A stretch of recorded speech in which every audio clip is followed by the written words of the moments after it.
We hope that as you study them in more detail, you'll begin to understand much better who is who in the world around you. Subscribe to the channel, like, and share in the comments your life-changing experience. A punch in the nose is direct, obvious, and heals quickly. But a blow to your self-esteem, delivered in the right way and at the right time, can cripple you to death. J. Carter, Ph.D. All of us have had to deal with people who tried to mock us, humiliate us, and destroy our self-esteem. And it doesn't really matter where you meet them, at work, at home, or among acquaintances, there will almost certainly be at least one person near us who treats us far worse than we deserve. And the worst part is that they lower our self-worth in such subtle, non-obvious ways that other people don't always notice it. And if we try to explain what we feel, these tormentors can easily twist everything to suit themselves, painting us as overly sensitive, selfish, and prone to hasty judgments, turning us from victims into offenders. Nasty people who love to cut others down have long developed certain methods for undermining our self-esteem. And I would like to share with you 10 methods used by nasty people and how to fight back. I hope that as you look at them more closely, you'll begin to understand much better who is who in the world around you. Method 1. They make you feel insecure. One method nasty people use is keeping you in a constant state of uncertainty. You never know when they will explode into a tantrum or do something that throws you off balance. For example, it may seem like you've reached an understanding, found common ground, started laughing at the same things, and generally begun to trust this person. And then, when things have been going that way for a while, the nasty person suddenly does something that wipes it all out and throws you right back into insecurity and confusion. You never know exactly how to feel about them, and so you create emotional crutches for yourself, convincing yourself that you actually like them. Method 2. They like to project their feelings onto you. Projection can be explained simply. A person uses their own feelings as the basis, but places responsibility for them on you. For example, someone who dislikes you might say, "I feel like you don't like me." They trap you inside their projection, forcing you to explain yourself and justify yourself to them. And instead of thinking about the nasty person's intentions, you begin to doubt your own feelings. Method 3. They often try to manipulate you. Manipulators crave power. Nasty people want to feel above you and often make you believe that you owe them something. This behavior is common among politicians and managers. For example, if you're asked to work overtime but you already have plans for the evening, your boss may try to convince you that work is far more important than your plans.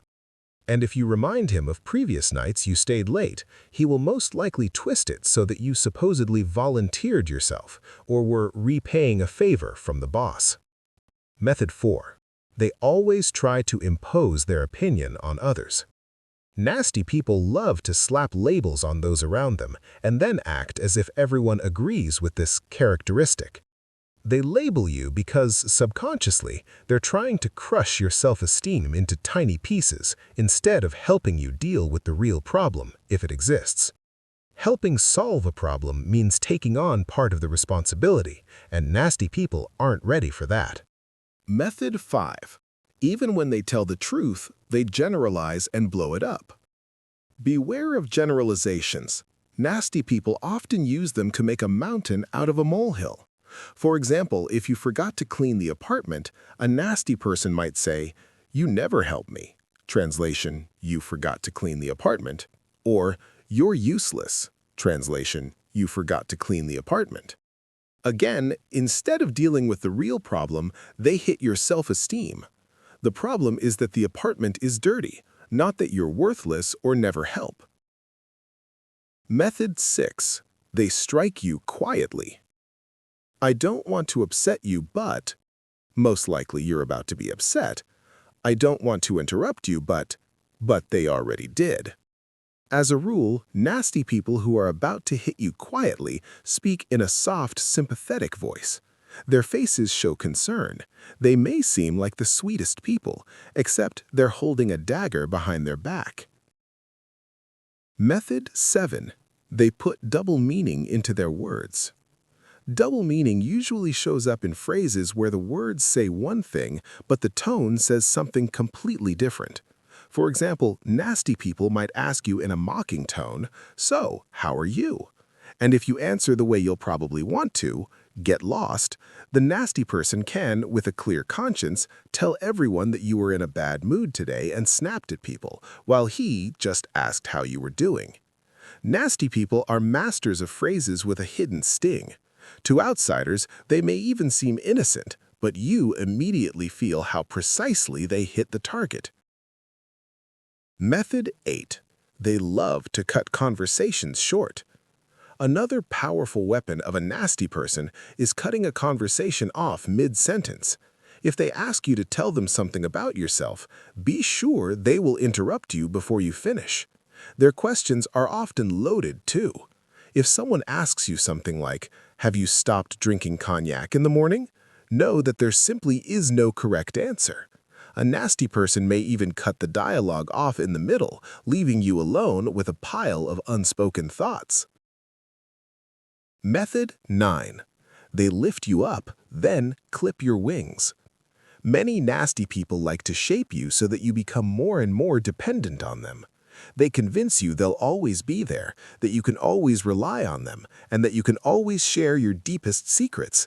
But when you truly need help, the nasty person will gently and unobtrusively shift your attention to your own negative traits. That way, they can clip your wings to enjoy their sense of superiority and to plant in you the belief that you need them.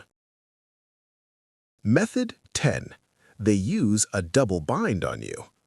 A double bind is the most vile of all their tricks because you will harm yourself whether you agree with them or resist.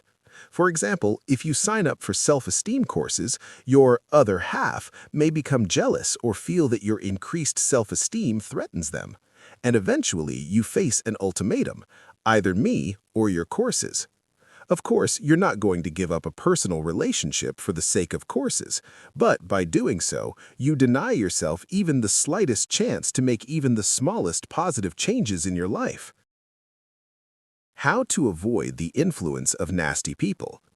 Now that you've learned about the 10 methods nasty people use to ruin your life, you not only understand much better how to resist them, you also understand nasty people themselves and their intentions. They say knowledge is power for a reason, and even if we can't avoid certain people in our lives, we can at least avoid their traps. And all it takes is paying closer attention to the behavior of the people around us and acting with more confidence and firmness when dealing with them.